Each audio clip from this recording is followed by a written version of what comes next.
we are all ready and set up. All we need to do now is make sure that all the birds are ready to fly and all the boats are ready to sail. So let's get this up and running. Beautiful day, and we'll see what we can do with what we can do. Ready, up and down. Okay, looks like we are ready to go. So we'll start all the broadcasts that need to get started.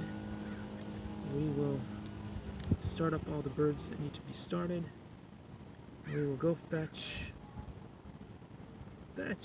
me the Hubson's app. There it is. Excellent, ready to go. Awesome. We are a go on all systems. Systems a go. Let's make sure that this is a little further out so that it doesn't destroy anything else. And we are up in the air.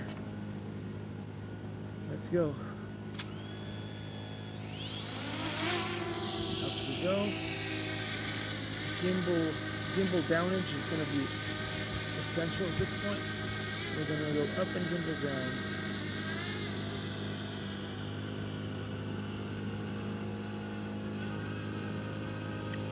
There it is. Ready to do the follow mode. Follow mode, active track, understood, and we should be ready to go. Except it's not tracing it because I haven't traced it yet. So let's trace it. Tracing it right now. It's got it. We're a go. So now all we have to do is get the DJI Mini up and we're ready to fly. Double check battery on quad unlock.